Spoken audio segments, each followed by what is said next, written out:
Shalom saudara. Ya. Nah saudara, hari ini saya ingin share ini nanti Yeremia 29 ayat 11. Ini ayat ini terkenal sekali, tapi saya ingin kita baca mulai ayat 1 dulu aja ya. Saya baca mulai dari ayat 1 dulu aja supaya kita nanti memahami konteksnya ayat ini ya. Oke, kalau sudah saya akan bacakan untuk kita semuanya. Yeremia 29 ayat 1 sampai 11. Tapi nanti saya akan fokus di ayat 11. Beginilah bunyi surat yang dikirim oleh Nabi Yeremia dari Yerusalem kepada tua-tua di antara orang buangan, kepada imam-imam, kepada nabi-nabi, dan kepada seluruh rakyat yang telah diangkut ke dalam pembuangan oleh Nebukadnezar dari Yerusalem ke Babel. Itu terjadi sesudah Raja Yekonya beserta ibu suri, pegawai-pegawai istana, pemuka-pemuka Yehuda dan Yerusalem, tukang dan pandai besi telah keluar dari Yerusalem.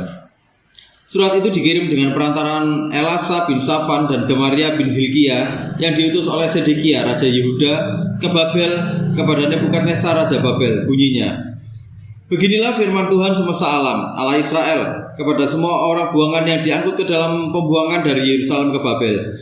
Dirikanlah rumah untuk kamu diami, buatlah kebun untuk kamu nikmati hasilnya. Ambillah istri untuk memperanakkan anak laki-laki dan perempuan. Ambilkanlah istri bagi anakmu laki-laki dan carikanlah suami bagi anakmu perempuan, supaya mereka melahirkan anak laki-laki dan perempuan, agar di sana kamu bertambah banyak dan jangan berkurang. Usahakanlah kesejahteraan kota kemana kamu aku buang, dan berdoalah untuk kota itu kepada Tuhan, sebab kesejahteraannya adalah kesejahteraanmu. Sungguh beginilah firman Tuhan semesta alam, Allah Israel. Janganlah kamu diperdayakan oleh nabi-nabimu yang ada di tengah-tengahmu dan oleh juru-juru tenungmu, dan janganlah kamu dengarkan mimpi-mimpi yang mereka mimpikan, sebab mereka bernubuat palsu kepadamu demi namaku. Aku tidak mengutus mereka, demikianlah firman Tuhan. Sebab beginilah firman Tuhan, apabila telah genap 70 tahun bagi Babel, barulah aku memperhatikan kamu. Aku akan menepati janjiku itu kepadamu dengan mengembalikan kamu ke tempat ini. Sebab aku ini mengetahui rancangan-rancangan apa yang ada padaku mengenai kamu, demikianlah firman Tuhan, yaitu rancangan damai sejahtera dan bukan rancangan kecelakaan, untuk memberikan kepadamu hari depan yang penuh harapan. Ini ayat ini terkenal sekali ya saudara ya. Ayat ini terkenal sekali. Saudara, saya ingin bandingkan dengan bahasa Indonesia masa kini versi BIMK ya. Dibilang gini, bukankah aku sendiri tahu rencana-rencanaku bagi kamu? Rencana-rencana itu bukan untuk mencelakakan kamu, tetapi untuk kesejahteraanmu dan untuk memberikan kepadamu masa depan yang penuh harapan.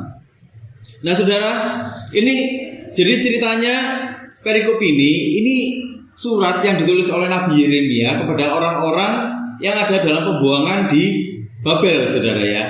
Nah, orang-orang ini merasa frustasi, merasa rendah diri, mereka merasa malu, mereka merasa punya aib. Kenapa? Karena mereka diangkut dari Yerusalem, yang Yerusalem ini kan dianggap tempat Allah berdiam di sana. Ya, Yerusalem ini dianggap titik nolnya bumi, titik pusatnya bumi. Ya, tempat Allah berdiam itu ada di sana. Lah mereka justru dijauhkan dari tempat mereka bisa bertemu dengan Tuhan, dijauhkan ke Babel. Jadi mereka ini yang ada di dalam pembuangan ini, mereka merasa mereka punya aib, saudara. Mereka malu, gitu loh. Mereka frustasi di sana. Nah, Yeremia itu kirim surat untuk menghibur mereka. Kamu enggak lebih berdosa, gitu loh. Jadi mereka punya pemikiran, aku ini lebih berdosa sampai aku dibuang seperti ini, gitu ya. Dibuang ke Babel jauh dari tempatnya, tempat bait Allah gitu. Nah, mereka perlu dikuatkan, saudara. Mereka perlu dikuatkan. Sebenarnya nggak ada alasan buat kamu untuk putus asa. Jadi Yeremia itu lagi ngomong kayak gitu. Jalani aja hidupmu di sana. Jalani aja. Makanya dibilang di sini, ya, dibilang gini.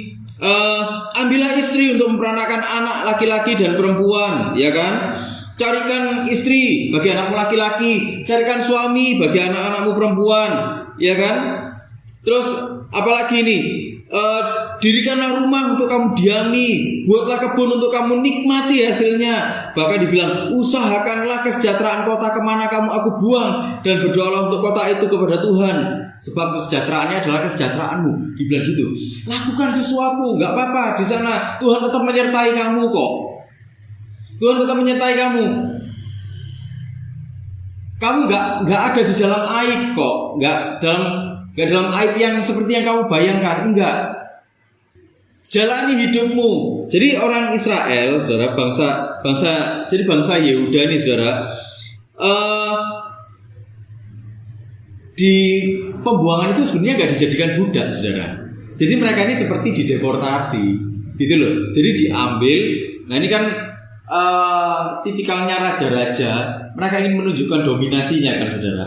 Orang-orang itu diambil, dibawa ke negerinya, disuruh tinggal di sana untuk menunjukkan, ini loh orang-orang yang sudah aku kalahkan. Tapi mereka nggak dijadikan budak di sana. Di Babel itu nggak dijadikan budak.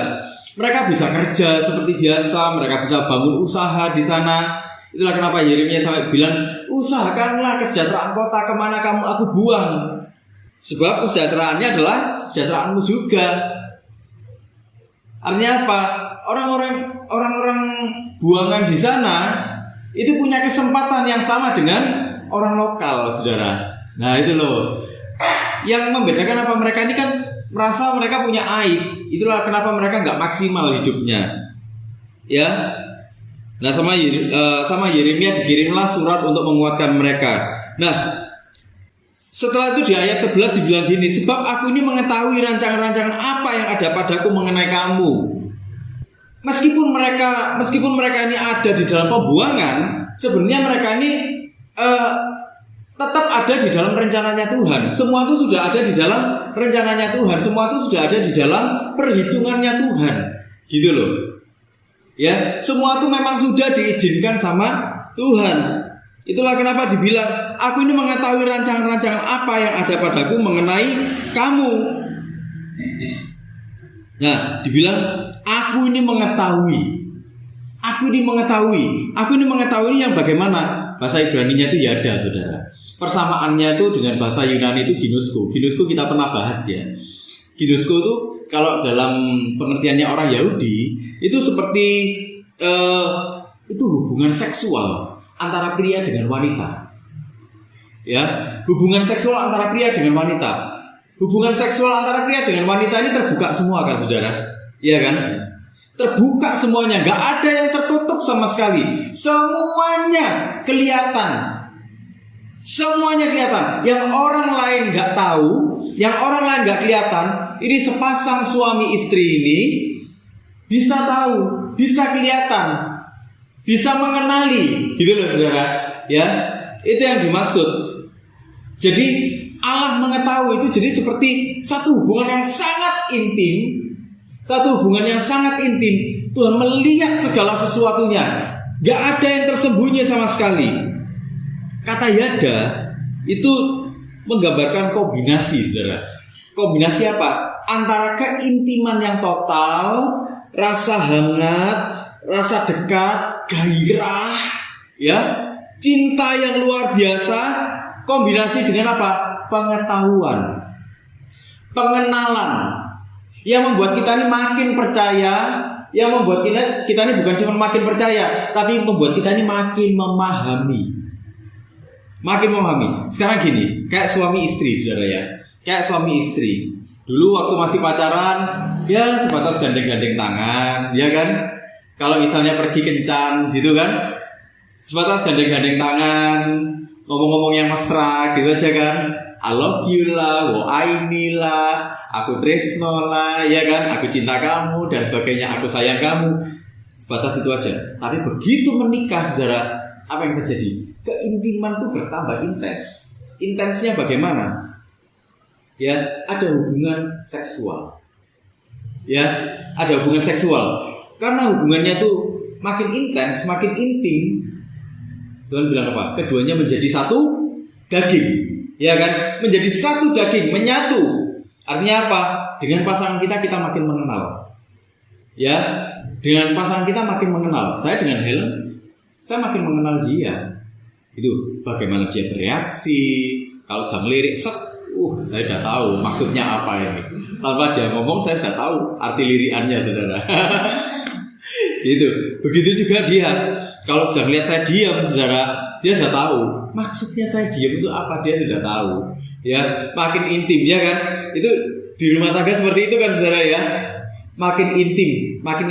Dan karena makin intim, saya makin mengenal dia, saya punya alasan untuk mempercayai istri, mempercayai Helen, mempercayai pasangan. Kita semua punya alasan, benar ya saudara ya? Kita semua punya alasan untuk mempercayai.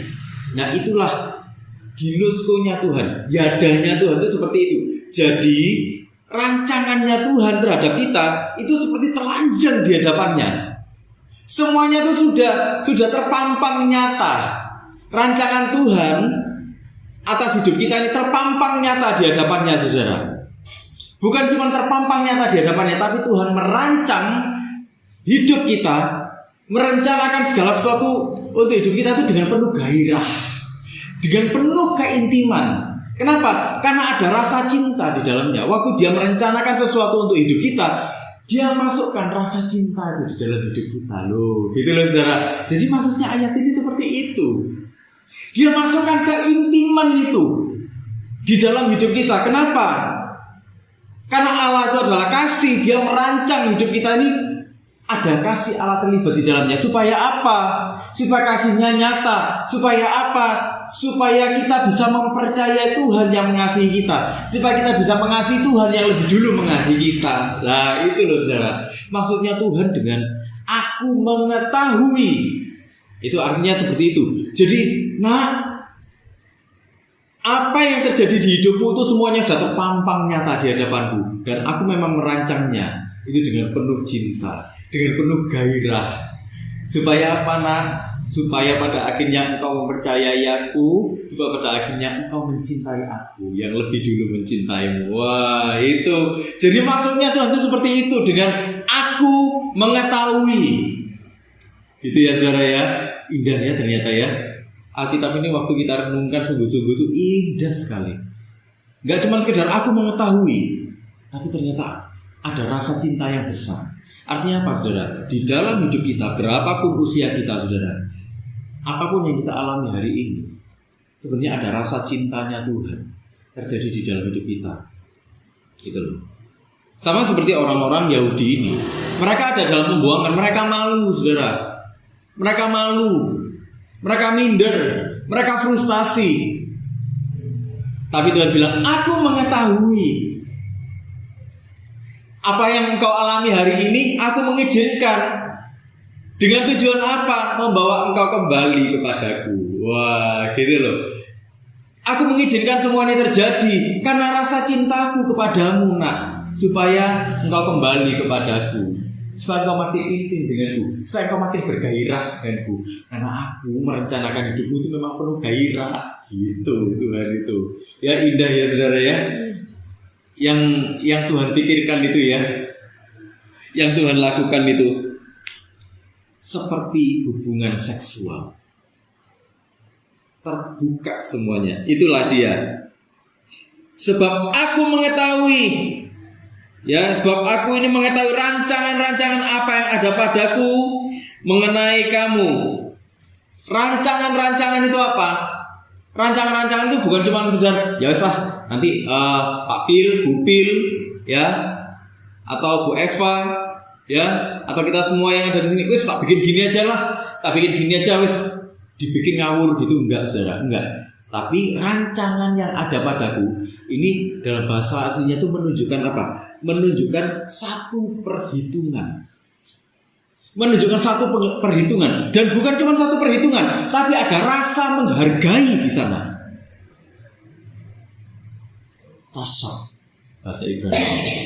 Jadi bukan cuma satu perhitungan. Wah ini nggak bisa nih kalau kayak gini. Wah ini berbahaya ini, untuk Pak Pil atau untuk Bu Pil. Oh ini berbahaya, jangan-jangan. Bukan cuma itu saudara, tapi ini menunjukkan satu penghargaan, sesuatu yang menghargai. Jadi dalam perhitungan ini ada sifat menghargai.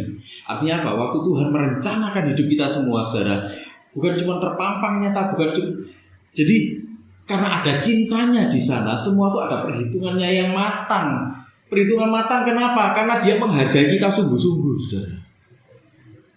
Aku ini mengetahui rancangan-rancanganku, perhitungan-perhitunganku di mana aku menghargai kamu. Makanya kalau ada orang yang merasa Tuhan itu gak menghargai aku, Alkitab sudah menunjukkan. Jadi ini saudara, biarkan ini menguatkan kita semua, ya. Bukan saya yang ngomong, biarkan Alkitab sendiri menjelaskan dirinya sendiri. Biarkan Alkitab menjelaskan dirinya dan menghiburkan kita sendiri. Ini yang Alkitab ngomong, saudara. Ya, sebab aku ini, ya, sudah memperhitungkan semuanya, dan aku menghargai kamu. Itulah kenapa engkau gak perlu khawatir dengan apa yang terjadi dalam hidupmu. Gitu. Sekarang mungkin kita merasa kita ada dalam masa-masa aib. Mungkin kita merasa ada dalam masa-masa yang kita terlalu sukar, seperti orang-orang Yahudi waktu itu. Tapi Tuhan sudah membukanya dengan sangat indah. Aku ini mengetahui dalam perancangannya ada rasa cinta, ada gairah yang dia ingin. Dengan itu semua kita mempercayai dia, kita memahami dia. Ya, saudara, Allah itu mengetahui semuanya itu dengan lengkap. Jadi pengetahuannya Tuhan itu nggak gini. Kalau kita manusia itu kan pengetahuannya bertambah-tambah ya saudara ya. Ya, pengetahuannya bertambah-tambah. Kita dulu nggak bisa nulis, akhirnya belajar nulis. Ya kan, kita dulu nggak tahu 2 kali 2 sama dengan 4. Tapi waktu kita belajar matematika, kita akhirnya tahu 2 kali 2 sama dengan 4. Dan mulai berkembang, kita bisa ngitung persentase, persen-persen. Ya kan, kita bisa ngitung bunga bank, kita mungkin bisa ngitung pajak. Itu manusia. Tapi pengetahuannya Tuhan nggak seperti itu. Pengetahuannya Tuhan sejak dari awal itu utuh. Ya, pengetahuannya Tuhan itu utuh. Nggak bertambah, nggak berkurang. Itulah kenapa dibilang Tuhan itu sempurna. Sempurna itu utuh, saudara. Saya ingin bacakan dalam 1 Samuel 2 ayat 3b, saudara. Dibilang gini, karena Tuhan itu Allah yang maha tahu, dan oleh dia perbuatan-perbuatan diuji. Dibilang, karena Tuhan itu Allah yang maha tahu. Saudara, kalau dia merancang segala sesuatu, kalau dia merancang segala sesuatu, saudara, apa yang terjadi atas bumi ini, apa yang terjadi atas dunia ini, semua dia rancang, dia perhitungkan, dilakukannya dengan penuh cinta. Ya, dia merancang semuanya, pengetahuannya lengkap. Karena pengetahuannya lengkap, tidak akan ada yang gagal di dalam hidup kita ini. Kalau dia sudah berfirman, pasti terjadi. Kalau dia sudah berencana, pasti terjadi. Kalau kita sudah ditangkap sama Tuhan, saudara, dengan anugerahnya, ya, kalau kita sudah ditangkap sama Tuhan dengan anugerahnya akan memastikan kita ada di jalannya Tuhan terus menerus. Itulah kenapa kita tuh kadang-kadang kalau diproses itu kenapa? Sakit gak, saudara? Pusing gak? Pusing ya? Saya juga, Pak, saudara. Saya kalau ngalami proses dari Tuhan, saya juga pusing kok, sama kok. Saya stres, oh iya sama stresnya, saudara. Kita semua kalau ngadepi masalah, mau yang katanya hamba Tuhan lah, mau yang katanya jemaat lah, yang mau katanya orang biasa lah, yang mau katanya aktivis, sama aja stresnya, saudara. Saya juga ngalami kok, gitu. Tapi satu hal yang pasti, kalau Tuhan sudah merencanakan semuanya itu, karena pengetahuannya dia lengkap, tidak akan ada yang meleset. Waktunya Tuhan itu gini. Rancangan Tuhan dulu. Rancangan Tuhan itu jadi semuanya itu sudah utuh, sempurna. Dirancangnya itu dari awal sampai akhir. Ya. Nah, ini berhubungan dengan waktu Tuhan. Waktu Tuhan itu seperti waktu sekarang.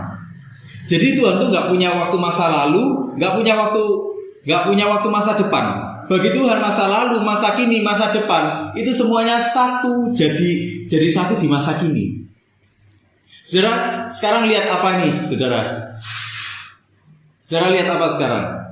Atau saudara sedang apa ini sekarang? Sedang ibadah, sedang apa lagi? Duduk, ya kan? Ini yang sekarang loh ya. Sedang duduk, terus mendengarkan firman, itu yang sekarang, ya saudara ya. yang sekarang. Nah, Tuhan pun, waktunya Tuhan itu seperti itu juga. Jadi waktunya kita dari dulu sampai nanti kita dipanggil pulang sama Tuhan, itu waktu sekarang terus. Jadi Tuhan tuh tahu dari awal sampai akhir, bahkan waktu itu belum terjadi dalam hidup kita. Gitu ya saudara ya. Kenapa? Karena waktunya bagi Tuhan sekarang semuanya. Gak ada waktu masa lalu, gak ada waktu masa depan, semuanya jadi satu di masa kini. Itu Tuhan. Itulah kenapa kalau Tuhan sudah bilang sesuatu, saudara, pasti terjadi. Kalau Tuhan sudah menjanjikan sesuatu dalam hidup kita, pasti terjadi. Saudara bisa lihat nubuatan-nubuatan di dalam Alkitab, bahkan yang jangka waktunya ratusan tahun tergenapi dengan sempurna. Kenapa? Karena itu tadi, waktunya Tuhan itu masa kini. Waktunya Tuhan itu sekarang, present times kalau bahasa Inggris. Artinya apa? Bahkan di waktu yang akan datang Tuhan lihatnya itu sudah sekarang. Jadi sebenarnya di hadapan Tuhan, saudara, rencana Tuhan untuk hidup kita itu sudah selesai. Gitu ya saudara ya. Jadi kalau kita hari ini lagi putus asa, yuk kita ingat-ingat lagi, ya ternyata sudah selesai di hadapan Tuhan itu. Sama Tuhan semuanya sudah diselesaikan di depan. Ya saudara ya. Amin. Jangan putus asa, jangan takut ya. Jadi rencananya selalu indah, saudara. Sekalipun kita bergumul seperti apapun, tapi akan selalu ada cintanya itu di dalam setiap proses hidup kita. Mungkin kita berpikir hari ini, Tuhan, aku kok sial gini kok Tuhan. Saya ingin katakan gini, Tuhan mengizinkan segala sesuatu. Untuk apa? Untuk menunjukkan gairah, untuk menunjukkan cintanya. Yang dengan itu kita akan mencintai Tuhan. Yang dengan itu kita akan mempercayai Tuhan. Yang dengan itu saudara, kita akan mulai memahami Tuhan. Nah ya saudara ya, itu saya akan lanjut. Kemudian dibilang gini saudara, di ayat 11. Demikianlah firman Tuhan, yaitu rancangan damai sejahtera dan bukan rancangan kecelakaan, untuk memberikan kepadamu hari depan yang penuh harapan. Kita waktu dengar seperti ini, apa yang kita pikirkan saudara? Rancangan damai sejahtera, kemudian hari depan yang penuh harapan. Dalam pikiran kita apa saudara? Bahagia, ada damai. Apalagi saudara, sukacita gitu ya.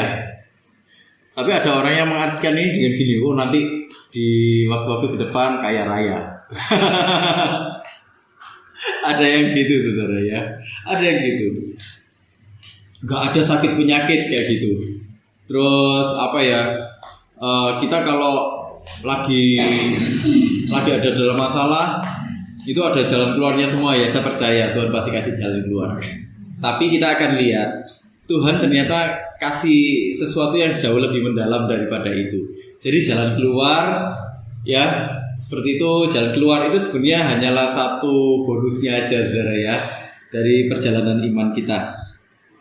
Gini, saudara, damai sejahtera. Damai sejahtera itu apa? Damai sejahtera itu shalom, saudara. Wah, kalau dia bilang shalom, itu artinya apa? Damai sejahtera, damai sejahtera, damai sejahtera.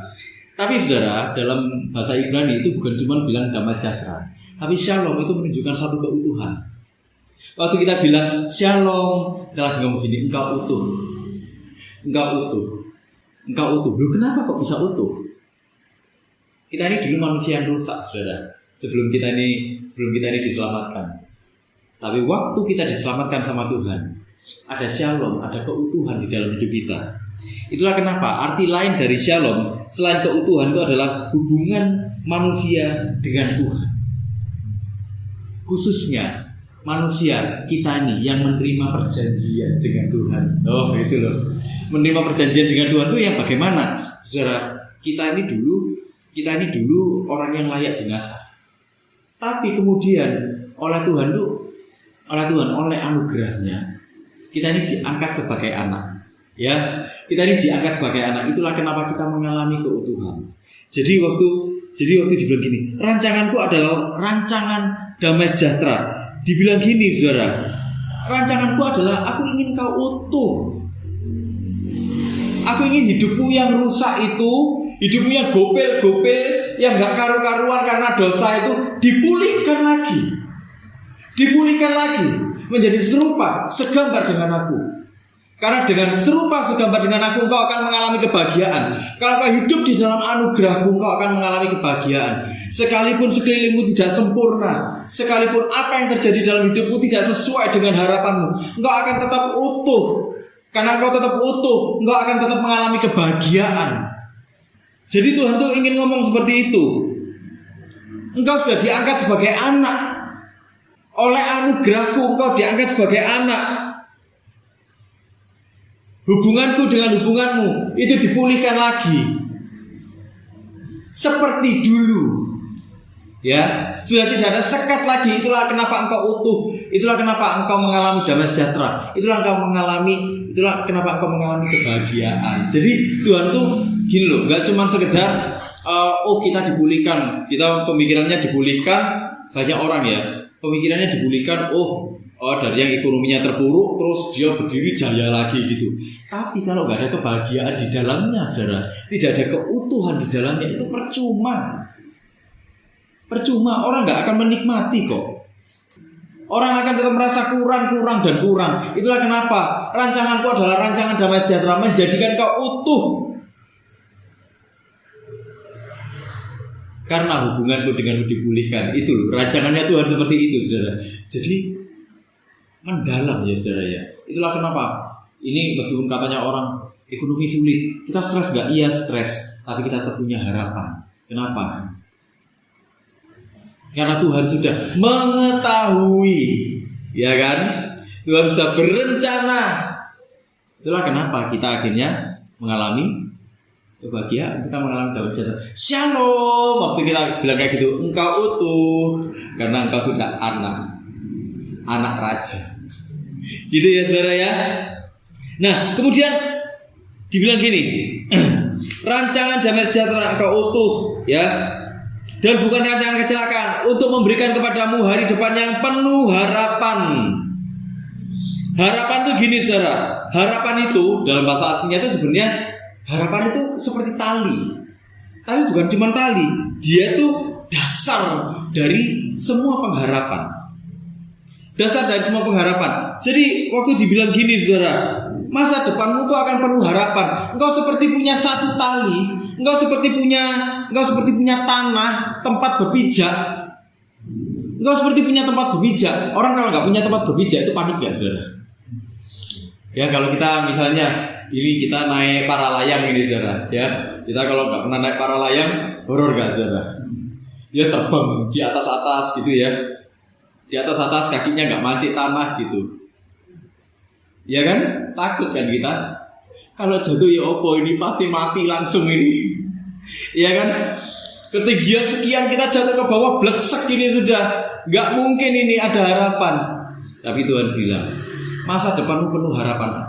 Artinya gini, engkau punya dasar untuk berharap, engkau punya tali untuk pegangan. Dasarnya apa? Karena engkau anak raja. Jadi engkau gak akan dibiarkan sendiri. Sejak dari awal, bahkan sebelum dunia dijadikan, ya, Tuhan ini sudah merancang segala sesuatu tentang kita, saudara. Ya, sudah merancang segala sesuatu tentang kita. Itulah kenapa Dia mengenali kita sungguh-sungguh. Makanya, saudara, Allah itu sudah merancang masa depan yang baik, penuh keintiman, penuh penyertaan. Kenapa? Karena kita ini sudah diangkat sebagai anak. Ya, anak-anak gak akan dibiarkan sendiri sama bapaknya. Ya, saudara, sudah pernah merasakan punya anak, bahkan sekarang sudah merasakan punya cucu ya. Dulu waktu anak-anaknya masih kecil, kira-kira kalau dia ada apa-apa gitu, maju gak, saudara? Maju ya. Kalau dia misalnya dipukul sama temennya di sekolah gitu, kira-kira maju gak? Datangi ya, lapor kon beku anakku. Gitu ya, saudara ya. Bapak kita itu juga seperti itu, saudara. Bapak kita itu juga seperti itu dengan kita. Aku lu sudah merancang semua yang baik tentang kamu, nak. Dan rancanganku itu penuh dengan cinta. Gak akan ada yang meleset. Ini ayat yang terkenal sekali. Kita pernah bahas juga. Kita tahu sekarang bahwa Allah turut bekerja dalam segala sesuatu untuk mendatangkan kebaikan. Ya, bagi mereka yang mengasihi Dia, yaitu bagi mereka yang terpanggil sesuai dengan rencana Allah. Kita tahu sekarang bahwa Allah turut bekerja, synergio. Kita tahu bahwa Allah mensinergikan semuanya. Allah itu membuat semuanya itu bekerja. Mensinergikan itu berarti semuanya itu sama Tuhan dibuat bekerja. Untuk apa? Untuk mendatangkan kebaikan bagi kita. Ya, gitu. Jadi semuanya di dalam dunia ini, saudara. Di dalam dunia ini bayangkan, untuk kita, untuk saya, untuk Helen, Pak Pil, Bu Pil, dan semuanya yang ada di sini, Bu Eva, ya kan? Semuanya yang ada di sini, Tuhan tuh mengerjakan bagi kita. Jadi semuanya tuh sama Tuhan dibuat bekerja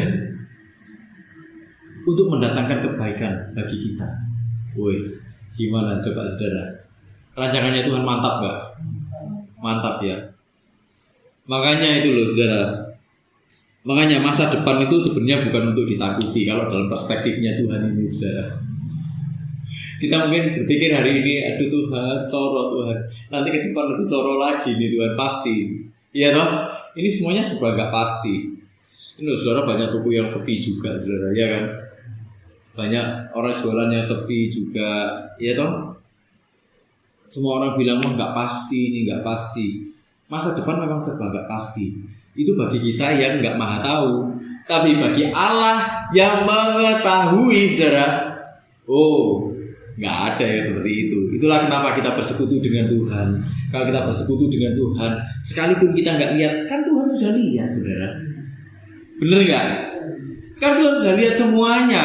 Sampai ending-endingnya Tuhan sudah lihat. Bukan cuma sudah lihat, tapi sampai ending-endingnya sudah dikerjakan semuanya sama Tuhan. Bagian kita sekarang cuma apa? Taat. Menjalani aja apa yang harus kita jalani hari ini. Dijalani dengan taat dengan cara bagaimana? Taat sesuai dengan kebenaran firman Tuhan. Karena firman Tuhan inilah yang akan membawa damai sejahtera bagi kita. Itu loh saudara. Saya rasa kita kalau melihat apa yang terjadi hari-hari ini, kita semua pasti stres, saudara ya. Susah panas, ya kan? Lihat situasi ekonomi seperti ini, kita tambah panas hatinya, kepala keliengan, ya toh?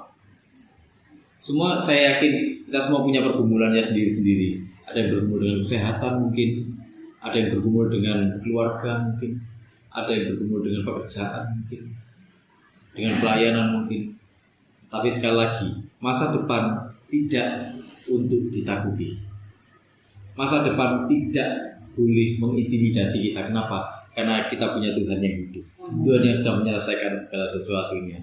Amin, saudara. Tetaplah berproses dengan Tuhan, ya.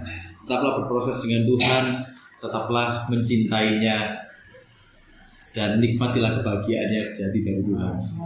Itulah kenapa Tuhan bilang, aku mengetahui rancangan, ya kan?